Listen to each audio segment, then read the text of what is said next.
When you talk about Buddy Holly in Lubbock, most people you talk to, surprisingly, think that all of his recordings and success started here in the Hub City. That idea, however, would be wrong. Take a ride with me 98 miles to the west to the town of Clovis, New Mexico, and the site where the music started. Here on 7th Street in Clovis is the Norman Petty Studios, home to one of the most important rock and roll producers of the late 50s, Norman Petty. His name will forever be linked with that of Buddy Holly. Petty produced many of Buddy Holly's greatest recordings and received co-author credits for much of Holly's material. He also wrote some chart toppers of his own during the 50s, the spoils of which provided the capital to start his homespun Norman Petty Studios in Clovis in 1955. The studio attracted scads of local talent from West Texas and around the Southwest, and over the years, Petty put to tape Buddy Knox, the Fireballs, Roy Orbison, and a young Waylon Jennings. It was at Petty's studio that Roy Orbison did his first recordings, even predating Orbison's Sun Records sessions.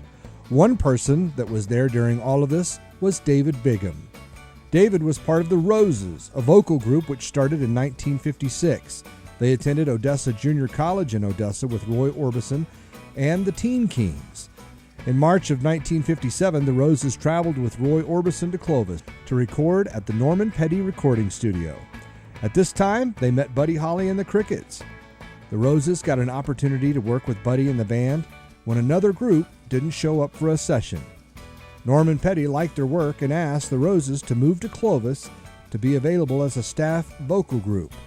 During 1957, the Roses did backup vocals for numerous artists. David Bigham vividly remembers his time at the studio. My group was called the Roses, and we were the only backup group for Buddy that actually got to travel with him.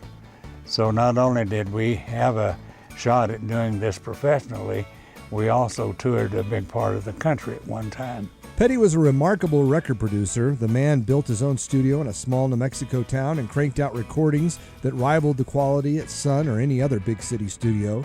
He was an experimental and meticulous engineer, constructed his own machines, and even fashioned an echo chamber in his dad's old gas station garage.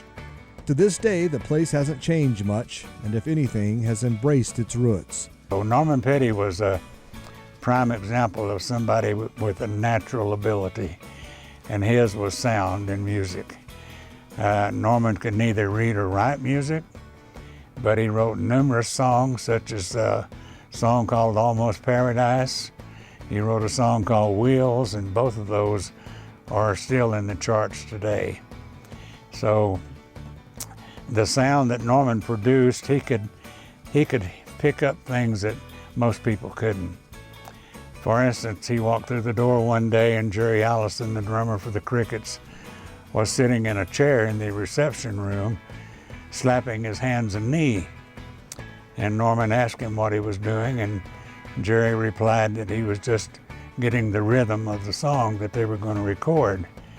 And Norman said, "Let me put a mic on that." So he goes into the control room, gets a microphone, and everything has to have a cord with it, because digital and all that was not in existence at that time.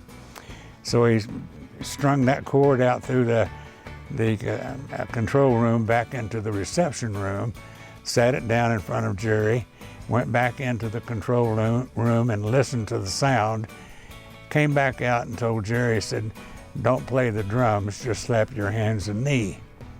And throughout that whole song, that's what Jerry did. He did not pick up one drumstick. Can you tell us the song? Every day.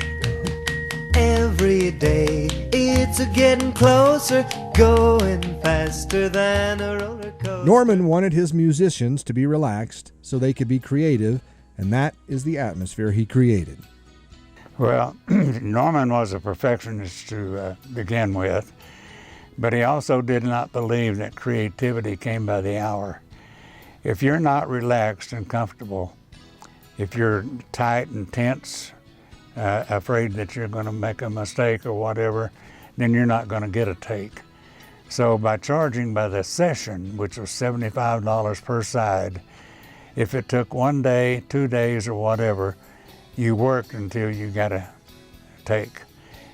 Whereas if you had paid by the hour and you paid for 2 hours time, so after 120 minutes was gone and you didn't have a good take, sorry, but you're gone, you know. So what was it like being there with Buddy Holly?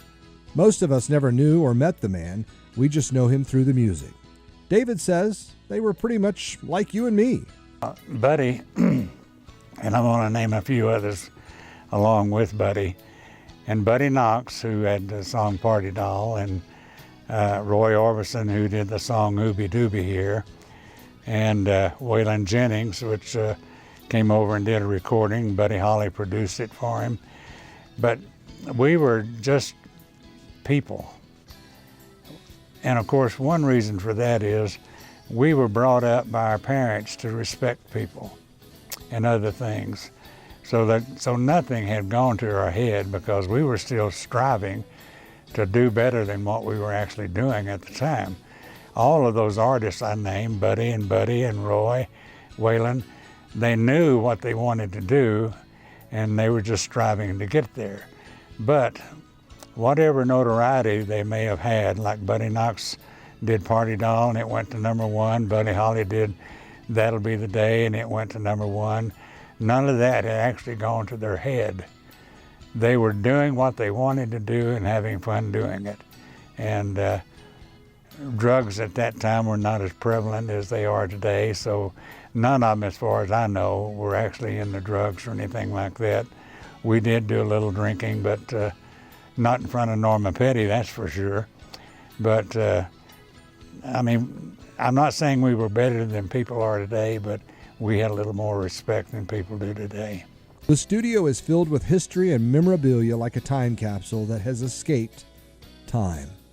From the living room quarters to the artist area, the kitchen, and the studio and control room, much of it is a snapshot into the days when rock and roll first began. Buddy Holly, Roy Orbison, and Waylon Jennings, to name a few, would impact the future of music from Norman Petty Studios.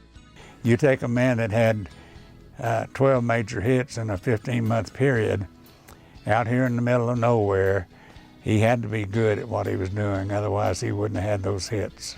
The majority of Buddy's memorable recordings came from this building, and after his death, Norman Petty was tasked with adding instrumentation and production to many unfinished tracks to complete the Buddy Holly catalog, which Beatles' Paul McCartney eventually purchased. One thing that was nice about this studio, it was a very informal studio. We didn't have to have music. We didn't have to have music stands to hold the sheet music and things like that.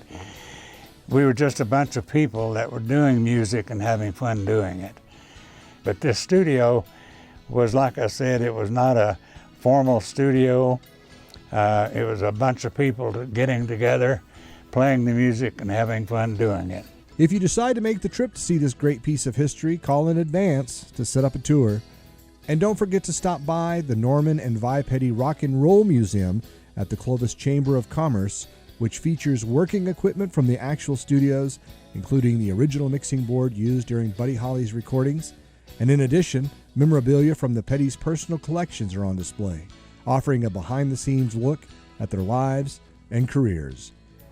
So I appreciate Norman for giving us a chance to be able to do what we did and to meet the people that we met.